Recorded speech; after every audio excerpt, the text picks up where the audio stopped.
Peace and greetings. I hope this message finds you well, and I hope you're having a great day today. Last night, me and one of my best friends were having a conversation about the last 10 years and the things that if we knew then what we know now, we would have done differently. And we talked about our failures. When you think of failure, what's the first thing that comes to mind? Do you think of fear? Do you think of anxiety? Do you think of dropping the ball? What comes to mind when you think about failure? Aisha Tyler says, success is not the absence of failure, but the ability to persist through failure that shows who you really are. In my personal life, I think of failures in business because I've been a business owner for a while. It's been about 22 years total that I've been a business owner or entrepreneur. In 2009, when the housing market crashed, it was actually the year after one of our most successful years. We were in a 3,000 square foot studio. We had 2 shooting areas. Traffic was moving, money was coming in bountifully. It was really good times. And almost like a train wreck, everything stopped dramatically. And it was a lot of negative self-talk inside myself and thinking about what did I do wrong? We're still advertising. We're still reaching back out to our customers. We're still doing customer surveys. What's the problem? What are we doing wrong? And it took maybe a year or two before we actually realized that it wasn't just us. We were early in the game, but a whole lot of businesses were experiencing the same thing.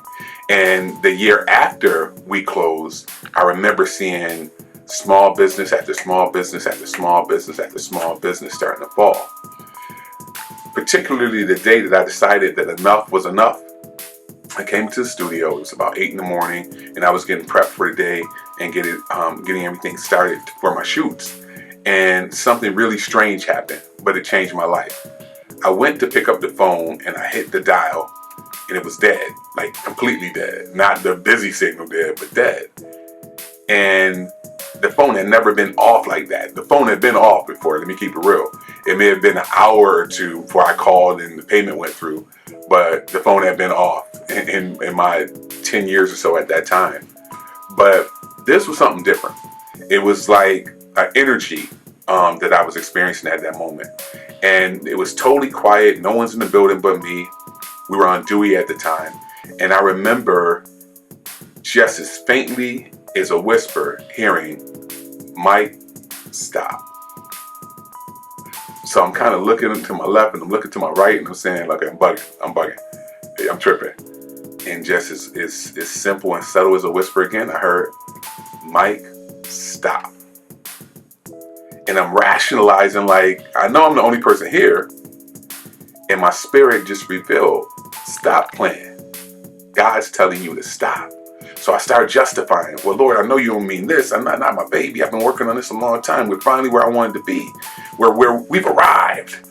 And I heard nothing else. But my spirit was confirmed. It was time to stop. So that day, I tore down the signs. I took the pictures off the walls. I dismantled my front counter. I started taking equipment apart. And I'm sure the average person, they would think I was crazy. But I knew what I had to do.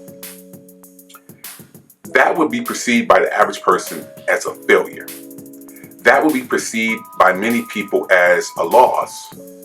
And it did feel like that to me for a while. It took about 3 or 4 months before I could kind of even muster the focus of regrouping and starting over. God didn't say stop being an entrepreneur. God didn't say stop going after your dreams. But this particular path had to stop. I had to reorder my steps. In hindsight, it was so much not a failure. It was actually a changing of the guards. It was a pendulum shift. It was the activation that woke up in me that you are the business.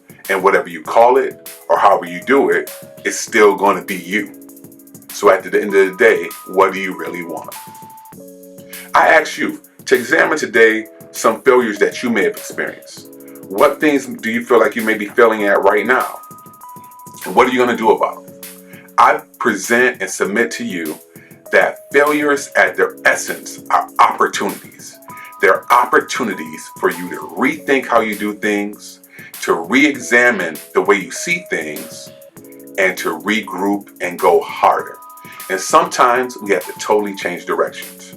When I think about failure, I think about a line from a Jay-Z song.